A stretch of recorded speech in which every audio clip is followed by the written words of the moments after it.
ओम नमः भगवति जदुनंदनाय सुकांतिसुताय चरमनाथाय नमः। मोर परमाराध्य गुरुदेव श्री श्री ठाकुर केशवचंद्रंकर पद्मपाद पीठरे कोटि कोटि दंडवत।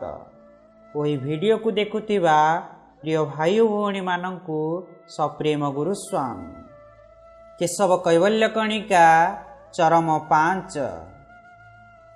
श्रीहानि भୟରେ गुरु सन्निधि शरण नेउछ सिना, हेले शरणागति तथापि आसुनाही। शरणागति भाव परिपक्व हेले जाई गुरु तुमको त्रितापरु उद्धार करिबे। मुहरे सबु समर्पण करि देबार कथा प्रकाश करी अंतरे ताहा मानी वास्तवरे कार्यकारी कर। देख तम पछरे अव्यक्त शक्ति रक्षा कवच परी तुमको सुरक्षित करी रखिछि। खल प्रकृतिर लोके मुहरे जहा कहन्ति अंतरे ताठारु भिन्न चिंता पोषण करिथान्ति, पुणी कामरे ओलटा करन्ति। सेमानकु भरोसा ना विश्वास करि हेब। निश्वास प्रश्वासर प्रतिटी गति सहित समताଳରେ सबुबले गुरु प्रदत्त बीजमंत्रर मानस जप द्वारा असाध्य साधन होई पारे। तमे निजे एहा करी परीक्षा करी नेई पार। सृष्टिकर्ता काहारी को बड़ सान करी सर्जना करी न थांती। व्यक्ति आपणा कला कर्मरु जगतरे बड़ बा सान होई जाए। तमे बड़ सान भेदभाव न रखी श्री गुरु चरण रे शरण नेई त्याग मनोभाव पोषण कर।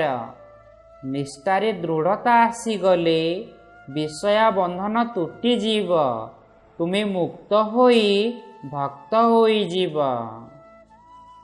तमर बोली जहा सबु मने करी आबोरी धरी गंठी पकाई बसीच, से सबु कण तमर मुक्ति मुख्य निर्वाणर पथ खोली दे पारिब।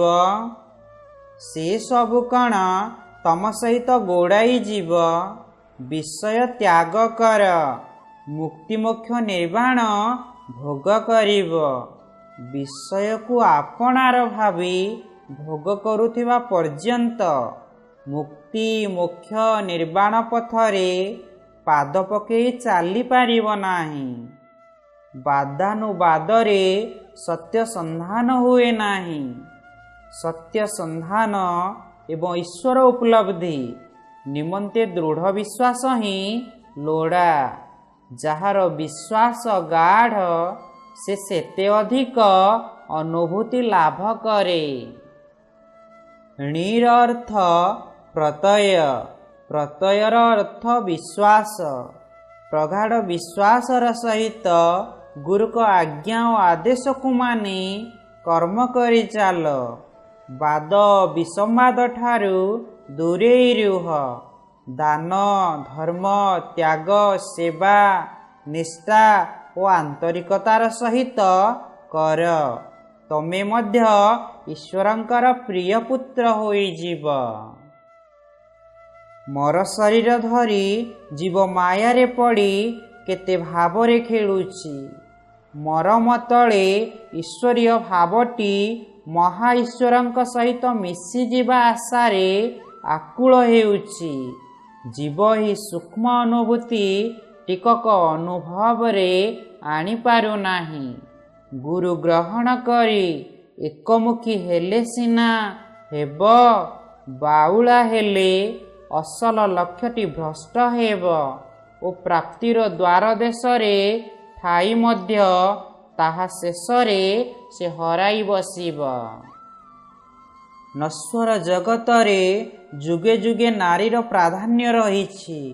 नारी भितरे बंधनर शक्ति रहिछि। बंधन शक्ति जाहाटारे अछि, संचारिणी शक्ति मध्य ताठारे अछि। तेणु आध्यात्मिक जगत रे मध्य ନାରୀର ଗୁରୁତ୍ୱପୂର୍ଣ୍ଣ ଭୂମିକା ରହିଛି। ଧ୍ୟାନ ବେଳେ ମନ ଚଞ୍ଚଳ ହେଉଛି, ଏକାଗ୍ରତା ଆସୁନାହିଁ କି? କାହିଁକି ମନ ଅସ୍ଥିର ହେଉଛି? ବାକ୍ ସଂଯମତା ରକ୍ଷା କର। ଅଯଥାରେ ବହୁ ଲୋକଙ୍କ ସହିତ ମିଳାମିଶା କର ନାହିଁ। ଗୁଡ଼ାଏ ଗପ ନାହିଁ। ଏକାକୀ ରହି ନୀରବତା ରକ୍ଷା କରିବାର ଅଭ୍ୟାସ କର। ଧୀରେ ଧୀରେ ଏଥି ନିମନ୍ତେ ସମୟ ବଢ଼ାଇ ଚାଲ। ଗୁରୁଙ୍କ ଶ୍ରୀଚରଣରେ ଅଧିକରୁ ଅଧିକ ମନୋନିବେଶ କର। ଦେଖ, ଧ୍ୟାନ ଠିକ୍ ହେଉଛି, ଏକାଗ୍ରତା ମଧ୍ୟ ଆସିଯାଇଛି। ନତବଦନରେ ଜୀବର ବୋଧଶକ୍ତି ଓ ବିଶ୍ୱାସ ରହିଲେ, ଏହି ବୋଧ ଓ ବିଶ୍ୱାସ ଦୀର୍ଘସ୍ଥାୟୀ ହେଲେ ତାହା କ୍ରମେ ସଂସ୍କାର ତୋଳିବ ଏବଂ ଜନ୍ମ ଜନ୍ମାନ୍ତରର ସାଧନାରେ ସିଦ୍ଧିଲାଭ ହେବ। ସମସ୍ତେ ଧର୍ମ କଥା ଶୁଣିପାରିବେ ନାହିଁ, କାରଣ ଶ୍ରୁତିମଣ୍ଡଳରୁ ଯିଏ ଆସିଥାଏ ସେ କେବଳ ଆଗ୍ରହରେ ଧର୍ମ କଥା ଶୁଣିବେ। ବକ୍ତା ଅପେକ୍ଷା ଶ୍ରୋତା ଆଗେ ସମାଧିପ୍ରାପ୍ତ ହୁଅନ୍ତି। ପ୍ରତ୍ୟେକ ଗୁରୁ ଅଙ୍ଗ ଧରାପୃଷ୍ଠକୁ ଆସିବା ସମୟରେ ଧର୍ମ ପ୍ରଚାର ପାଇଁ ଶ୍ରୁତିମଣ୍ଡଳରୁ ଅନେକ ଶ୍ରୋତା ସଙ୍ଗରେ ନେଇ ଆସିଥାନ୍ତି। ହଳ କରି ଜମିକୁ ସାର କରିବା ପରେ ଯେପରି ବିହନ ବୁଣିଲେ ଫସଲ ଭଲ ହୁଏ, ସେହିପରି ବିଶ୍ୱାସ, ଶରଣାଗତି ଓ ସମର୍ପଣ ଭାବ ଆସିବା ପରେ ବୀଜମନ୍ତ୍ର ଜପ କଲେ ସୁଫଳ ସହଜରେ ମିଳିଥାଏ। ଅନ୍ତଃକରଣରେ ଅହଙ୍କାରକୁ ମୁଣ୍ଡା କରି ମନ୍ତ୍ର ଜପିବା ଯାହା, ପଥର ଉପରେ ବିହନ ବୁଣିବା ମଧ୍ୟ ତାହା। କାମନା ବାସନାର ବିନାଶ କ'ଣ ଏତେ ସହଜରେ ହୁଏ ନା ହେବ?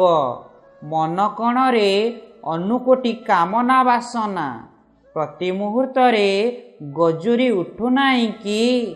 ମନ କିଆରୀ ତ ବାଳୁଙ୍ଗାରେ ପୂରି ଯାଇଛି, ତହିଁରେ ନାମ ଚାଷ କରିବ କିପରି? ତମକୁ ଯେଉଁ ଧର୍ମଧାରା ଦିଆଯାଇଛି ତାହା ନିଷ୍ଠା ଓ ଆନ୍ତରିକତାର ସହିତ ଅଭ୍ୟାସରେ ପକାଇ କରିଚାଲ। ତ୍ୟାଗ ଓ ଦାନ ଅକୁଣ୍ଠିତ ମନରେ କର। ବିଷୟାବନ୍ଧନ ତୁଟିଯିବ, ସର୍ବସିଦ୍ଧି ଲାଭ କରିବ। ରେ ମାୟାବୀ ଜୀବ, ସାଧନା ସୂତ୍ରକୁ ସିଦ୍ଧ କରିବା ପାଇଁ ସତ୍ସଙ୍ଗର ଆହ୍ୱାନ ଦିଆଯାଇଛି। କାହାକୁ ନେଇ ସତ୍ସଙ୍ଗ କରୁଛ? ଗୁରୁଙ୍କୁ ନେଇ ସତ୍ସଙ୍ଗ। ସତ୍ସଙ୍ଗରେ ବିଶୃଙ୍ଖଳିତ ହେଲେ ଗୁରୁଙ୍କୁ ଅବମାନନା, ଧର୍ମକୁ ଅବମାନନା। କେଉଁ ଭାବ ମନରେ ପୋଷଣ କରି ଶାଖା ସତ୍ସଙ୍ଗକୁ ନିୟମିତ ଆସୁନାହଁ?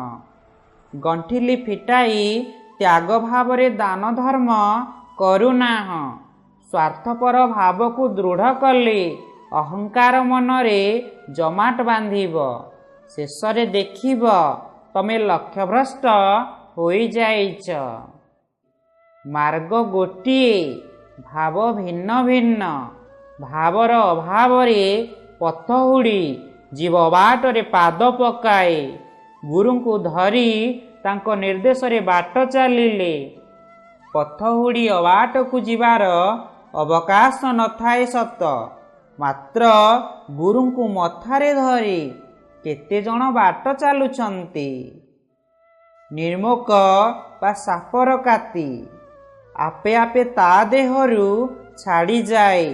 ସାପକୁ ଏଥି ନିମନ୍ତେ କଷ୍ଟ ସହିବାକୁ ପଡ଼େ ନାହିଁ। ତମେ ସେପରି ଗୁରୁଙ୍କ ସାନ୍ନିଧ୍ୟ ଲାଭ କରି ଅଭ୍ୟାସ କର୍ମଯୋଗରେ ଲିପ୍ତ ରହିଲେ ସବୁ ଅଳିଆ ଆପେ ଆପେ ତମ ମଧ୍ୟରୁ ବାହାରି ଯିବ। ସେଥିପାଇଁ କୌଣସି କଷ୍ଟ ହେବ ନାହିଁ। ଚାତକ ବର୍ଷାକୁ ଏକଲୟରେ ଅନାଇ ରହିବା ପରି ତମେ ଗୁରୁଙ୍କ ଶ୍ରୀପଦକୁ ଧ୍ୟାନ କର। ଦେଖ ତମ ମନ ସ୍ଥିର ଓ ଅଚଞ୍ଚଳ ହୋଇଯାଇଛି। ଏହା ଏକ ଅଭ୍ୟାସ ଯୋଗ। ଅଭ୍ୟାସ କରି ପରଖି ଦେଖ। ଲକ୍ଷ୍ୟ ତମର ଚରମ ପ୍ରାପ୍ତି। ଏହି ଲକ୍ଷ୍ୟ ସ୍ଥିର ରଖ।